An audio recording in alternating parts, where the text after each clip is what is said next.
নমস্কার বন্ধুরা, জয় শ্রী সীতারাম, জয় শ্রী সীতারাম, জয় শ্রী সীতারাম। তো সবাই কেমন আছেন? তো আশা করি সবাই ভালো আছেন। গুরুজন ব্যক্তিদের চরণে প্রণাম জানিয়ে শুরু করছি আজকের ভিডিও। তো আজকের ভিডিওর বিষয় হলো, বাড়িতে যদি কেউ মারা যায় বা অনেক কাছের আত্মীয়র মধ্যে যদি কেউ মারা যায়, নিজের গোত্রের মধ্যে যদি কেউ মারা যায়, তো কি করা দরকার। যারা বাগেশ্বর ধামের সঙ্গে জুড়ে আছেন কেবলমাত্র তাদের জন্য, আর অন্যান্য কারোর জন্য আমি জানি না উপায়। আর বিশেষ কথা হলো যে কালকে আমি কোনো ভিডিও দিতে পারিনি, আমার খুব কাছের আত্মীয়র মধ্যে কেউ মারা গেছে। তো আমি ব্যাপারটা ভাবলাম যে আপনাদেরকেও বলে দেওয়া দরকার, আপনাদেরকেও শেয়ার করে দেওয়া দরকার, তাই আমি আপনাদেরকে শেয়ার করে দিচ্ছি। যদি বিশেষ কোনো পূজা পাঠের দিনে, বিশেষ কোনো দিনে যদি বাড়িতে কেউ মারা যায়, তাহলে কিন্তু আপনারা যতক্ষণ না সেই পূজা পাঠের দিনে, বিশেষ দিনে কোনো কেউ জন্ম নিচ্ছে, ততক্ষণ পর্যন্ত আপনারা কিন্তু পূজা পাঠ করতে পারবেন না। তো আর যারা মানে পূজা পাঠ কন্টিনিউ করেন, প্রত্যেক দিন পূজা পাঠ করেন, সাধনা করেন, তাদের জন্য হচ্ছে, যদি বাড়িতে কেউ মারা যায় তাহলে ওনারা যতদিন না শ্রাদ্ধ শান্তি হচ্ছে, মানে যে 13 দিনের কাজ থাকে একটা, অনেক রকম নিয়ম আছে, বিভিন্ন রকমের, অনেক জায়গায় 10 দিনের হয়। তো তারা কিন্তু যতক্ষণ না তাদের শ্রাদ্ধ শান্তি হয়ে যায় সম্পূর্ণরূপে, ততক্ষণ পর্যন্ত পূজা পাঠ কিছু করা যাবে না, যারা বাগেশ্বর ধামের সঙ্গে জড়িত আছেন। আর অন্যান্য ব্যাপারে আমি কিছু বলতে পারছি না, আমি কেবলমাত্র বাগেশ্বর ধামের ব্যাপারেই জানি। আর যাদের নারকেল থাকে, মানে এই যে দেখুন নারকেল আমার বাঁধা আছে, এই দেখুন, ঠিক আছে, এই যে দেখুন নারকেল বাঁধা আছে। তো যাদের নারকেল এরকম বাঁধা থাকবে বাড়িতে, তো এই নারকেলটা আজকে আমাকে ভাসিয়ে দিতে হবে, কালকে সময় হয়নি, তো আজকে ভাসিয়ে দিতে হবে। যে জল বইছে সেই জলে ভাসিয়ে দিতে হবে। তো এরকম নারকেল আমি 4টা ব্যবহার করি, তো সেই 4টা নারকেলেই আমাকে ভাসিয়ে দিতে হবে। আর কোনো রকম জপের মালা টালা এসব কিছুতেই হাত দেওয়া যাবে না। তো আশা করি যদি জানকারি আপনাদের ভালো লেগে থাকে তাহলে অবশ্যই ভিডিওটা শেয়ার করবেন। আর কালকে আমার সঙ্গে একটা দুর্ঘটনা হয়ে গিয়েছিল। আমি সিঙ্গুর থেকে যখন আসছিলাম, অনেক রাস্তা তো বুঝতেই পারছেন, এবং রাত্রি 8টার পরে, প্রায় 8:30টার পরে আমি বেরিয়েছিলাম। তো সেখানে আমি যখন বেরাই তখন দেখছি আমার মোটরসাইকেলের চাকা পুরো পাংচার হয়ে গেছে। এতগুলো পাংচার হয়েছে যে কীভাবে হলো সেটা আমি জানিনি, তো পাংচার হয়ে গেছিলো। তো আমি যেখানে সারাই বাইক রিপেয়ারিং করে সেখানে আমি গেলাম। সেখানে গিয়ে দেখলাম যে ওনারা বলছে যে একে কিছুই করা যাবে না, এটা চেঞ্জ করতে হবে।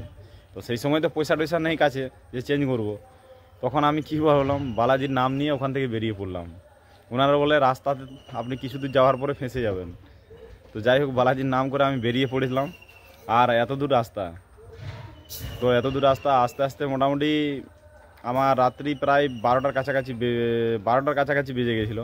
তো আস্তে আস্তে আসতে হয়েছিল। তো আমি মোটামুটি রাস্তায় আসলাম, কোনো রকম চলে তো এসেছি, কোনো রকম কোনো প্রবলেম হয়নি। যাই হোক, অনেক প্রবলেমের মধ্যে কালকে ছিলাম এবং গভীর রাত্রে। আর দেখি আজ যাব বাইক রিপেয়ারিং করতে, মানে চাকা রিপেয়ারিং করতে যাব আর কি।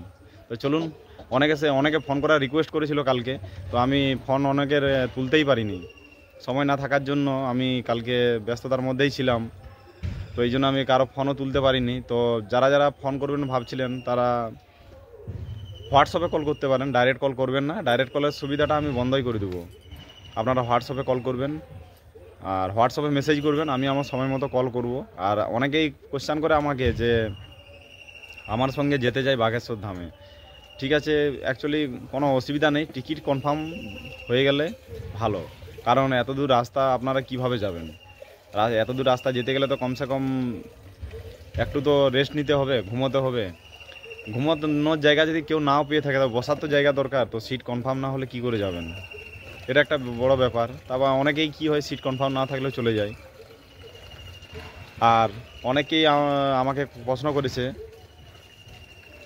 যে পূজা পাঠের নিয়ম কিছু বলে দিন। পূজা পাঠের নিয়মের জন্য আপনারা হোয়াটসঅ্যাপে SMS করবেন, হোয়াটসঅ্যাপের মাধ্যমে SMS করলে আমি আপনাদেরকে লিখে পাঠিয়ে দেবো। আর আপনার বেশিরভাগ হোয়াটসঅ্যাপে যোগাযোগ করবেন, কারণ হোয়াটসঅ্যাপে যোগাযোগ করলে খুব ভালো হয়। ডাইরেক্ট কল করলে আমার তো ফোনের অসুবিধা, এবং অনেক সময় ব্যস্ত থাকি। আর ফোনের অসুবিধা বলতে ফোনে ইন্টারনেট চলে যায়, এডিটিং করতে থাকলে সেটা বন্ধ হয়ে যায়, বিভিন্ন রকম সমস্যা হয়।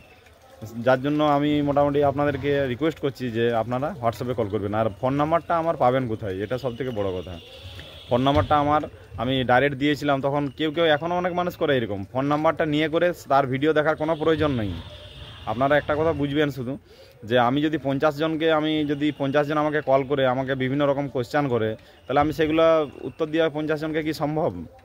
50 জনের সঙ্গে যদি আমি 5 মিনিট করেও কথা বলি, তো কত মিনিট হচ্ছে আপনারা ভাবনা চিন্তা করুন। আর আমার কাছে সময়ের দাম মানে সময়ের খুবই অভাব আমার কাছে। দিনের মাত্র 24 ঘন্টার মধ্যে আমি 4 ঘন্টা ঘুমোতে পাই, কোনো দিন সেটাও ভাগ্যে জুটে না।